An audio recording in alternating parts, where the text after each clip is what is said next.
আমি নিশ্চয়ই সকালবেলা যখন উদয়ন করেছিলাম কথার মধ্যে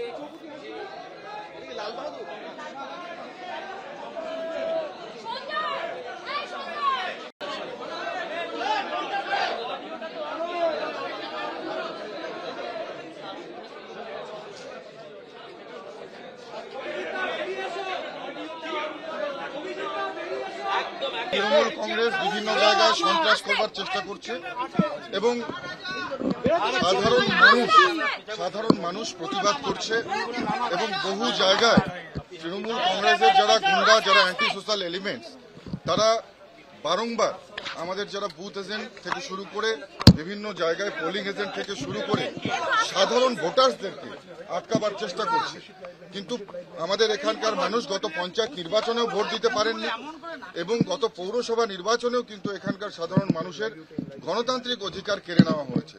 তো স্বাভাবিকভাবেই এবারে গণপ্রতিরোধ গড়ে উঠেছে।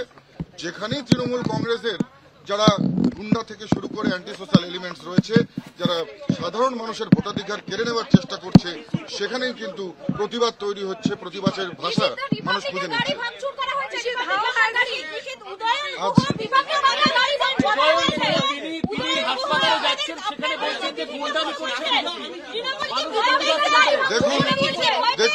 দেখুন, আমি বারংবার বলেছিলাম যে উদয়ন গুহকে নিজের বুথেই রাখা হোক। ইলেকশন কমিশনের কাছে বারবার অনুরোধ করেছিলাম। উদয়ন গুহ যেখানেই যাচ্ছে তাদের কর্মীদেরকে প্রভোগ করছে, কর্মীদেরকে সাধারণ মানুষের উপর আক্রমণ করবার জন্য, সাংবাদিকদের উপর আক্রমণ করবার জন্য উদয়ন গুহ কিন্তু এক কথায় উস্কানিমূলক বার্তা দিয়ে আসছে, যার ফলেই আজকে রিপাবলিক বাংলার মতন যে একটা নিউজ চ্যানেল, তাদের সাংবাদিকদের উপরে একেবারে নৃশংস আক্রমণ হয়েছে, গাড়ি ভেঙে দেওয়া হয়েছে। আমি বলবো সাংবাদিকদের উপর আক্রমণ মানে এটা একেবারে গণতন্ত্রের উপর আক্রমণ। আজকে আমরা বারবার সাবধান করেছিলাম ইলেকশন কমিশনকে যে উদয়ন গুহর মতন একজন অ্যান্টি সোশ্যাল এলিমেন্ট, একজন গুন্ডা, তাকে যদি আজকে ছাড় দেওয়া হয়, তাকে যদি আজকে খোলা ছুট দেওয়া হয়, তাহলে এই পরিস্থিতি হতে পারে। এটা কিন্তু আমরা আগেই বলেছিলাম এবং আমরা সেটা প্রত্যক্ষ করছি।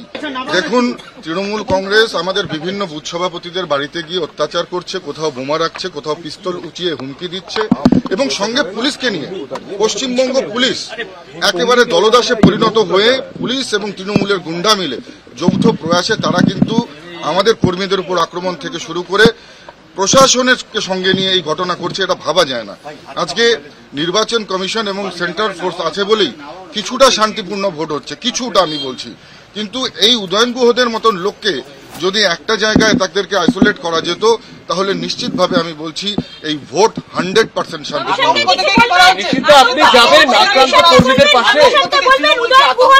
একেবারে তৃণমূল কংগ্রেস হেরে যাওয়ার ভয়ে এসব করছে। তৃণমূল কংগ্রেস হেরে যাবে বুঝতে পেরেই এইসব করছে। আর মিডিয়া মাইলেজ নেওয়া, পাশাপাশি মানুষের গণতান্ত্রিক অধিকার কেড়ে নেওয়া, এটা তৃণমূল কংগ্রেসের কাছে এখন হাতিয়ার। এছাড়া আর তৃণমূল কংগ্রেস কোনোভাবে জিততে পারবে না।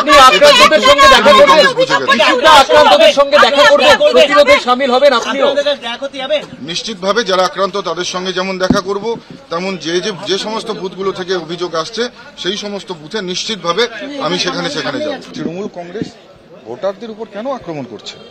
তৃণমূল কংগ্রেস কি ভয় পেয়ে গেছে? পায়ের নিচের মাটি কি তৃণমূল কংগ্রেসের সরে গেছে? আমি আজকে একটা বিষয় স্পষ্ট করতে চাই, তৃণমূল কংগ্রেস দলটা রাজনৈতিকভাবে মৃত।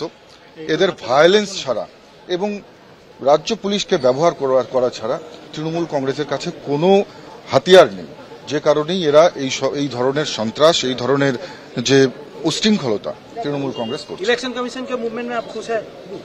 देखिए, मैं कहूंगा इससे भी ज्यादा सक्रिय रहना चाहिए था और बहुत जगह पर बार बार फोन करने के बावजूद भी क्यूआरटी टीम जो है वो रिस्पांस ठीक से नहीं कर रहा है और बहुत सारा ऐसा जगह है जहां पर जो है स्टेट पुलिस का ऊपर भरोसा करके इलेक्शन कमीशन ने गलती किया, मैं ये कहूंगा। क्योंकि क्यूआरटी टीम में सेंट्रल पैरामिलिट्री फोर्स का रहना बहुत जरूरी था, लेकिन बहुत सारा ऐसा क्यूआरटी, बहुत सारा ऐसा सेक्टर है, उस सेक्टर के साथ स्टेट पुलिस मूव कर रहा है और सेक्टर में ज्यादातर तो स्टेट गवर्नमेंट का स्टेट में सेक्टर में जो सेक्टर से उसमें ज्यादातर स्टेट गवर्नमेंट का एम्प्लॉयज है, जिनको चुन चुन कर सिलेक्ट कर कर इस कार्य में उनको लगा गया। मैं कहूंगा कि उन लोगों को भी निरपेक्षता के साथ काम करना।